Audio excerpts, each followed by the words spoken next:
You know, in our world of cyber defense, we spend a whole lot of time staring at code. But what if I told you that a single line of malware on your screen isn't just a technical glitch? What if it's the final shot fired in a massive, invisible war?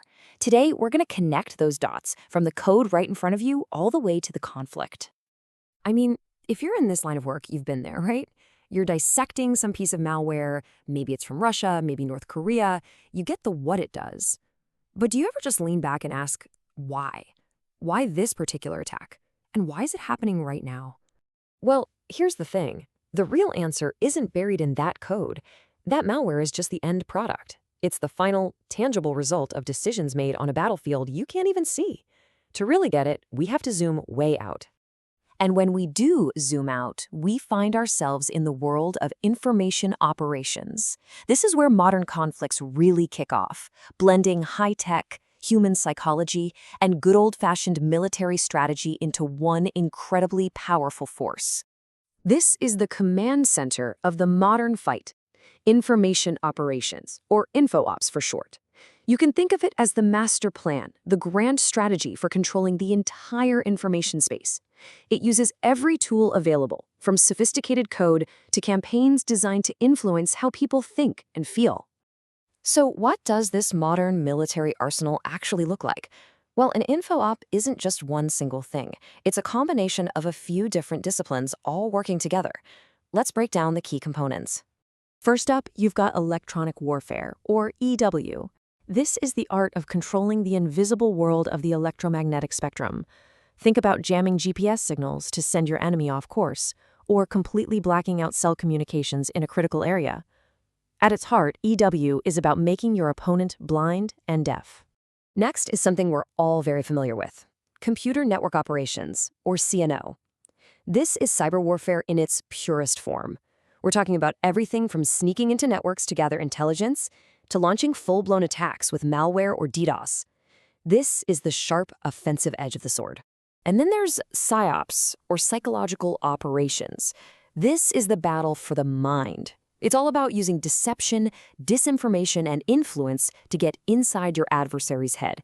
And we see this all the time, from basic social engineering scams to those massive state-sponsored disinformation campaigns. It's all about shaping beliefs.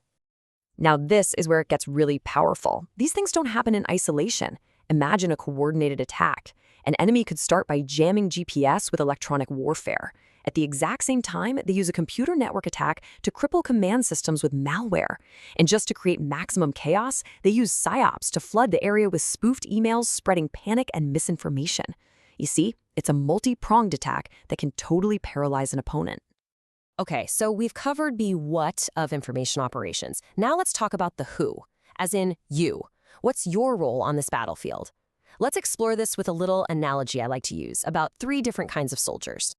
This quote right here really gets to the heart of it. It's not just about doing what you're told. It's about understanding the intent of the mission, the spirit of the order.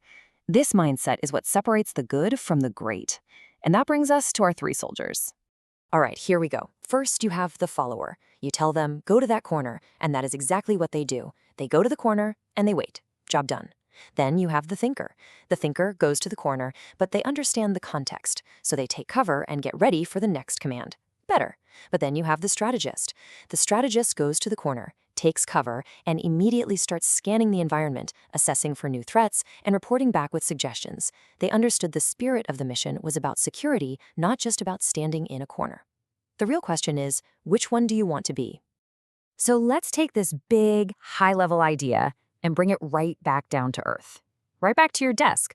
We're going to zoom back in now and draw a straight, undeniable line from national policy documents all the way down to the very pixels on your screen.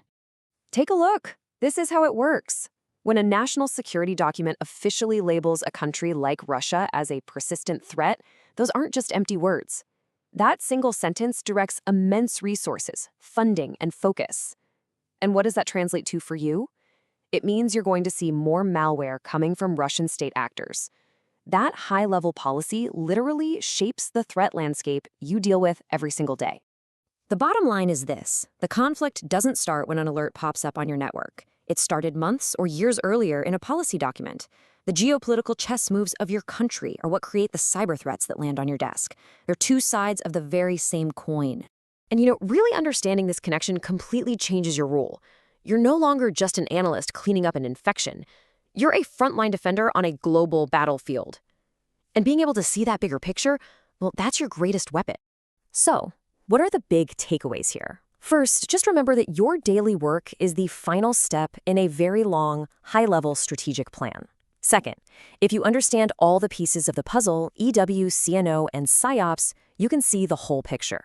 Third, and this is the most important one, always strive to be the strategist. Understand the spirit of the mission, not just the task, because that awareness is what lets you anticipate threats instead of just reacting to them. And that's what I want to leave you with. That little piece of malware isn't just a technical problem that needs fixing. It's a message. It's a signal flare from a global conflict. And seeing it that way doesn't just make you better at your job. It makes you an active participant in the fight. If you enjoy diving deep into complex topics like this one, please make sure to subscribe and like. Your support is genuinely what helps us create the next explainer. Thanks for watching.